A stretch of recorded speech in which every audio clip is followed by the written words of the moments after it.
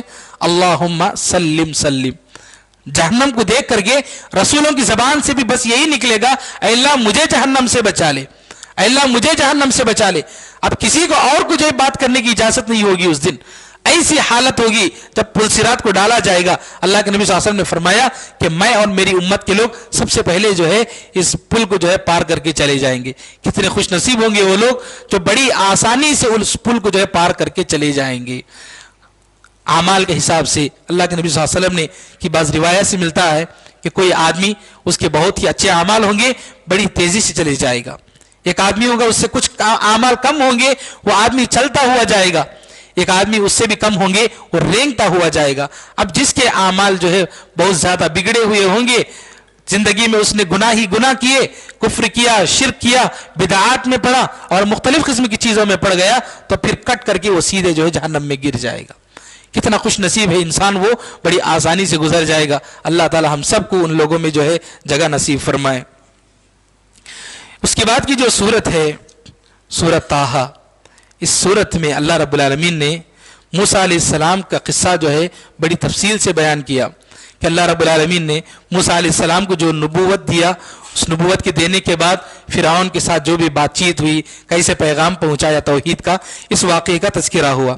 اس صورت میں اللہ رب العالمین نے ایک بات بتائی، فرمایا وَمَنْ أَعْرَضَ عَنْ ذِكْرِي فَإِنَّ لَهُ مَعِيشَةً ضَنْكَ، کہ جو بھی میرے ذکر سے اعراض کرے گا، میرے ذکر کو اگنور کرے گا، میرے ذکر کو اگنور کرے گا. اب یہاں پر ذکر سے کیا مراد؟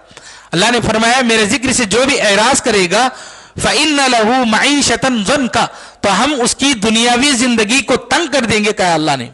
اب یہاں پر ذکر سے نماز بھی مراد ہے، قرآن کی تلاوت بھی مراد ہے، اور جو اذکار ہیں، اذکار پڑھنے کی دعائیں، اللہ کو یاد کرنے کی وہ مراد ہیں، اللہ کا شکر ادا کرنا یہ مراد ہے. یہ ساری چیزیں مراد ہیں یہاں پر. اور جو بندہ بھی نماز نہیں پڑھتا، جو بندہ بھی قرآن کی تلاوت نہیں کرتا، جو بندہ بھی اذکار کا اہتمام نہیں کرتا، اللہ رب العالمین کو یاد کر کے اللہ کا شکر نہیں بجا لاتا بلکہ ناشکری کرتا ہے، اللہ نے فرمایا ہم ایسے لوگوں کی زندگی کو جو ہے تنگ کر دیتے ہیں. اللہ نے اسی صورت میں جب موسیٰ علیہ السلام کو نبوت دیا اللہ رب العالمین نے، تو کہا کہ اے موسیٰ اننی انا اللہ. اللہ رب العالمین نے بات کرتے ہوئے موسیٰ علیہ السلام سے کہا اے موسیٰ میں اللہ ہوں، لا الہ الا انا فاعبدنی، تم میرے علاوہ کسی کی عبادت نہیں کرنا. اب اللہ رب العالمین نے کہا تم میرے علاوہ کسی کی عبادت نہیں کرنا، یعنی صرف میری عبادت کرو کہ اللہ نے. اب عبادت کا مطلب ساری عبادتیں آتی ہیں، لیکن اللہ نے الگ سے پھر فرمایا اس کے بعد وَأَقِمِ الصَّلَاةَ لِذِكْرِي، اور نماز کو قائم کرو. جب عبادت کرو کہا تو ساری عبادتیں سب کچھ آ گئی، لیکن اللہ نے الگ سے بھی جو ہے نماز کی اہمیت کو بتانے کے لیے بتایا وَأَقِمِ الصَّلَاةَ لِذِكْرِي، اور نماز کو قائم کرو. نماز اتنی اہم عبادت ہے کہ انسان کی جو ہے دنیا کو اور آخرت کو جو ہے بنا دیتی ہے، سنوار دیتی ہے. اب یہاں پر موسیٰ علیہ السلام دیکھیے فرعون کو جو ہے پیغام دینے جا رہے ہیں.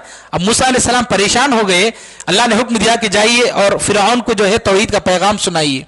موسیٰ علیہ السلام پریشان ہو گئے، ایک تو ظالم بادشاہ ہے، قتل ہی کر دے گا، اور دوسری طرف موسیٰ علیہ السلام ایک آدمی کو مکہ مار کے جو بھاگ گئے تھے نام، تو یہ ہوا تھا. تو اب موسیٰ علیہ السلام کو ڈر تھا کہ کہیں یہ جو ہے فرعون جو ہے قتل نہ کر دے اس کے بدلے میں. اب پھر یہاں پر میں جا کر توحید کا پیغام سناؤں تو فرعون کیا کرے گا میرے ساتھ. تو اللہ رب العالمین نے ایسے موقع پر کہا کہ آپ میری عبادت کیجئے، نماز قائم کیجئے.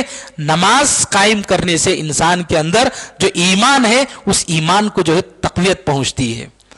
اور آپ دیکھ لیجئے اس کے علاوہ موسیٰ علیہ السلام جب ہجرت کر کے بنی اسرائیل کے ساتھ جا رہے تھے تو ہجرت سے پہلے اللہ رب العالمین نے قرآن مجید میں کہا کہ آپ لوگ نماز پڑھو کہا، کیونکہ ہجرت کرنا آسان کام نہیں ہے، سب کچھ چھوڑ کر جانا آسان کام نہیں. تو ہجرت سے پہلے کہا نماز قائم کرو، کیونکہ نماز قائم کرنے سے آپ لوگ جو قربانی دے کے جا رہے ہو کہیں ایمان کمزور نہ پڑ جائے. اگر نماز پڑھو گے تو ایمان مضبوط ہو جائے گا. اسی لیے کل کے درس میں یہ بات بھی آئی تھی کہ اللہ رب العالمین نے نبی کریم صلی اللہ علیہ وسلم کو ہجرت کروانے سے پہلے اس معراج جو ہے اسراء اور معراج کروائی تھی، اور معراج میں اللہ رب العالمین نے جو ہے نماز کو فرض کیا. اور یہ نماز کو اللہ رب العالمین نے جو ہے ہجرت سے پہلے جو فرض کیا اس کی وجہ یہ تھی کیونکہ مسلمان نبی کریم صلی اللہ علیہ وسلم ہجرت کر کے جو جا رہے تھے آسان کام نہیں تھا، بہت ہی مشکل کام تھا. تو ایسے وقت میں اللہ رب العالمین ان کو جو ہے اللہ رب العالمین سے اچھے سے جوڑ کر رکھنے کے لیے نماز کو جو ہے فرض کر دیا. اب نماز انسان پڑھے گا تو پھر اس کو جو اس کا تعلق اللہ رب العالمین سے مضبوط ہو کر رہے گا. تو نماز کو کبھی نہیں چھوڑنا چاہیے. نماز فرض ہے، ہر وقت کی نماز فرض ہے. صرف مغرب کی نماز، عشاء کی نماز، بعض لوگ خاص کر کے کچھ ہی نمازیں پڑھتے ہیں، ایسا نہیں ہونا چاہیے. ہر نماز فرض ہے. فجر کی نماز، عشاء کی نماز میں اکثر لوگ غائب رہتے ہیں، ایسا نہیں ہونا چاہیے. فجر کی نماز کا اہتمام کرنا چاہیے. اللہ رب العالمین نے قرآن مجید میں فجر کی نماز کی جو ہے بڑی تعریف کی. فرمایا اللہ رب العالمین نے کہ فجر کی نماز میں جب تلاوت ہوتی ہے تو فرشتے حاضر ہوتے ہیں. قرآن مجید اقم الصلاۃ لدلوک الشمس الی غسق اللیل وقرآن الفجر ان قرآن الفجر کان مشہودا. فجر کی نماز میں جو قرآن کی تلاوت ہوتی ہے ایسے موقع پر فرشتے حاضر ہوتے ہیں. اور ایک حدیث میں آتا ہے اللہ کے نبی صلی اللہ علیہ وسلم نے فرمایا کہ جو فرشتے ہوتے ہیں حساب و کتاب لکھنے والے وہ جو ہے دو طرح کے ہوتے ہیں. یعنی یہ سمجھ لیجئے کہ دو شفٹیں ہوتی ہیں. جو ملائکہ ہوتے ہیں، جو فرشتے ہوتے ہیں، کہ صبح کے فرشتے جب جائیں گے تو بندے کے بارے میں اللہ رب العالمین بندوں کے بارے میں پوچھے گا کہ آپ میرے بندوں کو کس حالت میں چھوڑ کر آئے ہو. تو جو لوگ نماز پڑھ رہے ہیں فجر کی حالت میں وہ فرشتے کہیں گے ان بندوں کے بارے میں اے اللہ میں فلاں فلاں فلاں بندے کو نماز کی حالت میں چھوڑ کر آیا ہوں. یہ ایک شفٹ والے. اور دوسری شفٹ والے عصر کی نماز کے موقع پر جائیں گے فرشتے. تو اللہ رب العالمین پوچھے گا کہ میرے بندوں کو تم کس حالت میں چھوڑ کر آئے ہو. تو فرشتے کہیں گے کہ اللہ فلاں فلاں بندے جو ہے نماز پڑھ رہے ہیں، نماز کی حالت میں ہم چھوڑ کر آئے ہیں. یہ دو اوقات ہیں فرشتوں کے جو اللہ رب العالمین کے دربار میں حاضری دیتے ہیں. اب فجر کی نماز میں، عصر کی نماز میں کتنے لوگ حاضر ہوتے ہیں؟ اللہ رب العالمین کے ہاں جو ہے ان کا تذکرہ ہوتا ہے جو بندے فجر اور عصر کی نماز کی پابندی کرتے ہیں. تو غرض یہ کہ ہمیں نمازوں کی جو ہے پابندی کرنا چاہیے. اور اس کے علاوہ یہاں پر ذکر سے مراد جو بتایا گیا کہ میرے ذکر سے اعراض نہ کرنا، قرآن کی تلاوت بھی ہے. کتنے لوگ مسلمان آج عمر کتنی بڑی ہو جاتی ہے لیکن قرآن کی تلاوت جو ہے ہمیں نہیں آتی. یہ ہمارے لیے جو ہے بہت ہی افسوس کی بات ہے. اللہ نے جس کتاب کو ہمارے لیے ہدایت کی کتاب بنا کر نازل کیا، ایسی کتاب کو اگر ہم نہیں پڑھتے ہیں تو کس نے افسوس کی بات ہے. پڑھنا چاہیے. اور اگر نہیں پڑھ پائے، کسی وجہ سے نہیں ہو پایا، تو عمر کچھ بھی ہو جائے سیکھنے کے لیے جو ہے عمر کوئی خاص نہیں ہے. شرمانا نہیں چاہیے، سیکھنا چاہیے، پڑھنا چاہیے. اور بعض لوگ یہ شکایت کرتے ہیں کہ ہم کوشش کرتے ہیں نہیں آتا اس لیے چھوڑ دیے. اور اللہ کے نبی صلی اللہ علیہ وسلم نے کیا بتایا؟ جو آدمی اٹک اٹک کر کے قرآن پڑھتا ہے سیکھنے کے لیے تو اللہ کے نبی صلی اللہ علیہ وسلم نے فرمایا کہ اللہ تعالیٰ اس کو ڈبل اجر دیتا ہے. کیونکہ وہ اٹک اٹک کر کے کوشش کر کے سیکھ رہا ہے تو اللہ رب العالمین اس کو ڈبل اجر دے گا. تو اٹک رہے ہیں ہم، پڑھنے نہیں آ رہا ہے، یہ سمجھ کر ہم چھوڑ دیے قرآن مجید کو تو ہم بالکل جو ہے محروم ہو جائیں گے، ثواب سے، اجر سے بالکل محروم ہو جائیں گے. قرآن ہماری طاقت ہے، قرآن جو ہے ہماری ہدایت کی کتاب ہے. ایسی کتاب کو اگر ہم چھوڑ دیں گے، گھروں میں اس کی تلاوت نہیں ہوگی تو کیا ہوگا ہمارے گھروں کا حال؟ جس گھر میں قرآن کی تلاوت نہ ہو اس گھر کا کیا حال؟ شیاطین، جنات وغیرہ جو سب بس جائیں گے. اس لیے قرآن کی تلاوت کرنا چاہیے. آج ہمارے بچوں کو بڑی بڑی ڈگریاں ہم دلاتے ہیں، بڑی بڑی چیزیں پڑھاتے ہیں، لیکن بچوں کو قرآن پڑھنے کے لیے کچھ وقت جو ہے نکالنے کی جو ہے تعلیم نہیں دیتے، حکم نہیں دیتے کہ قرآن پڑھو. ہر دن قرآن پڑھنے کے لیے وقت نکالنا چاہیے، خود بھی پڑھنا اور اپنے بچوں کو بھی جو ہے پڑھنے کی تعلیم دینا چاہیے. اور یہ ساری چیزیں ہیں اللہ رب العالمین نے جو ہے اس میں بیان فرمایا. تو فرمایا وَمَنْ أَعْرَضَ عَنْ ذِكْرِي، کہ جو بھی بندہ میرے ذکر سے، چاہے وہ نماز ہو، قرآن کی تلاوت ہو، اللہ رب العالمین کا شکر ادا کرنے سے اگر کوئی آدمی اعراض کرے گا فَإِنَّ لَهُ مَعِيشَةً ضَنْكَ، تو ہم اس کی دنیاوی زندگی کو تنگ کر دیں گے. اب یہ دنیاوی زندگی کو تنگ کر دیں گے، اس سے کیا مراد؟ دنیاوی زندگی کو تنگ کرنے سے مراد اس کی روزی میں بھی تنگی آ سکتی ہے. اگر اس کی روزی اچھی بھی ہے تو اس کو سکون نہیں رہے گا زندگی میں، اس کے سکون کو اللہ رب العالمین چھین لے گا. بعض مفسرین نے کہا دنیا میں تنگی سے مراد یہاں پر قبر میں جب وہ جائے گا تو قبر جو اس کی تنگ ہو جائے گی، وہ پریشان ہو جائے گا. فرمایا یہ تو دنیا میں عذاب ہوا. اللہ نے اس کے بعد جو ہے اس کے بعد کی آیت میں جو ہے قیامت کے دن اس کے ساتھ کیا ہوگا وہ بیان فرمایا. وَنَحْشُرُهُ يَوْمَ الْقِيَامَةِ أَعْمَى، ہم قیامت کے دن اس کو اندھا بنا کر کے اٹھائیں گے، اندھا بنا کر کے اٹھائیں گے اس آدمی کو. دنیا میں تو وہ عذاب، تنگی کا عذاب، اور آخرت میں اندھا بنا کر اٹھائیں گے. بندہ پوچھے گا قال رب لم حشرتنی اعمى وقد كنت بصيرا، اللہ دنیا میں مجھے آنکھ تھی، میں تو دیکھ پا رہا تھا، تو نے مجھے اندھا بنا کر کیوں اٹھایا؟ تو اللہ رب العالمین کہے گا قال كذلك اتتك آیاتنا فنسیتها، دنیا میں میری آیتیں تمہارے پاس آئی تھی، تم بھلا دیے تھے دنیا میں. وَكَذَلِكَ الْيَوْمَ تُنْسَى، اور آج تم بھلائے جا رہے ہو، میں نے تمہیں بھلا دیا ہے. اللہ رب العالمین ایسے لوگوں کو اندھا بنا کر اٹھائے گا جو نماز کا اہتمام نہیں کرتے، قرآن کی تلاوت کا اہتمام نہیں کرتے، اللہ کا شکر ادا نہیں کرتے، بس دنیا کے پیچھے پڑے ہوئے ہیں، ان کو آخرت سے کوئی مطلب نہیں. تو ایسے لوگوں کی زندگی کو اللہ رب العالمین تنگی میں ڈال دے گا، قبر میں بھی تنگی ہوگی اور آخرت میں بھی ایسے لوگوں کو اللہ رب العالمین اندھا بنا کر اٹھائے گا. یہ بات اللہ رب العالمین نے جو ہے یہاں پر بیان فرمایا. اس صورت میں سورۃ طٰہٰ میں اللہ رب العالمین نے ایک اور بات یہ بیان فرمائی منہا خلقناکم وفیہا نعیدکم ومنہا نخرجکم تارۃ اخری. اس آیت کو بہت سارے لوگ جو ہے قبر میں جب مٹی ڈالتے ہیں تو مٹی ڈالتے وقت اس آیت کو جو ہے پڑھتے ہیں، لیکن اس سلسلے میں یہ جو روایت ہے ضعیف روایت ہے، اس سلسلے میں کوئی صحیح حدیث نہیں ہے. لیکن یہ جو آیت ہے اس کا معنی دیکھیے، اللہ نے بیان فرمایا منہا خلقناکم، ہم نے تمہیں اس مٹی سے پیدا کیا، وفیہا نعیدکم، اور تم اسی مٹی میں واپس جاؤ گے، ومنہا نخرجکم تارۃ اخری، اور دوبارہ ہم جو ہے تمہیں اسی مٹی سے اٹھائیں گے. اللہ نے اس ایک ٹکڑے کے اندر انسان کی حیثیت بتلا دی کہ تمہیں اس مٹی سے بنایا گیا، تمہیں جو ہے اسی مٹی میں ڈالا جائے گا اور پھر اسی سے اٹھایا جائے گا. بس یہی انسان کی حیثیت. انسان کچھ بھی لے کر نہیں جائے گا اپنے ساتھ. مرتے وقت انسان اپنے ساتھ اس کے پیچھے پوری دنیا کی طاقت ہوگی، پوری دنیا کا مال و متاع ہوگا، سب کچھ ہوگا، لیکن قبر میں کچھ نہیں، بس اس کو جانا ہے اور مٹ جانا ہے. چاہے وہ وقت کا بادشاہ کیوں نہ ہو اور وقت کا فقیر کیوں نہ ہو، سب کو اسی میں جانا ہے. اسی سے وہ سب بنے ہیں، اسی میں ان سب کو جانا ہے اور اسی سے جو ان سب کو اٹھایا جائے گا. اگر ساتھ میں کوئی چیز آئے گی تو وہ صرف اور صرف ہمارا عمل ہوگا. ایسے عمل کے لیے ہمیں تیاری کرنا ہے. قیامت کے دن جو چیز ہمارے کام آ سکتی ہے، صرف ایسی چیز کی ہم تیاری کریں. دنیاوی چیزوں کے پیچھے پڑ کر کے کیوں اپنی زندگی برباد کریں، کیوں اپنا وقت جو ہے برباد کریں. تو ہمیں چاہیے کہ ہم سوچیں اور اپنی آخرت کے لیے جتنا ہو سکے جو بھی اعمال ہو سکتے ہیں کثرت سے اعمال کر کے اپنی آخرت بنائیں، جہنم سے اپنے آپ کو بچائیں اور جنت کو حاصل کریں، اللہ رب العالمین کو خوش کریں. یہی جو ہے ہمیں جو ہے کوشش کرنا چاہیے. رب العالمین سے دعا ہے کہ اللہ تعالی ہم سب کو ان باتوں پر عمل کرنے کی توفیق نصیب فرمائے. رب العالمین ہماری عبادات کو قبول فرما. رب العالمین ہماری نمازوں کو، روزوں کو، تلاوت کو، تراویح کو قبول فرما. اللہ ہمارے بیماروں کو شفا کاملہ اور عاجلہ عطا فرما. اللہ ہمارے مرحومین کی مغفرت فرما. رب العالمین جب تک ہمیں دنیا میں رکھ کتاب و سنت کے مطابق زندگی گزارنے کی توفیق نصیب فرما. جب موت آئے خاتمہ بالخیر فرما. آمین. واخر دعوانا ان الحمدللہ رب العالمین. بارک اللہ لنا ولکم ونفعنا وإياكم بالآيات والذكر الحكيم. ربنا تقبل منا إنك أنت السميع العليم وتب علينا إنك أنت التواب الرحيم برحمتك يا أرحم الراحمين والحمد لله رب العالمين.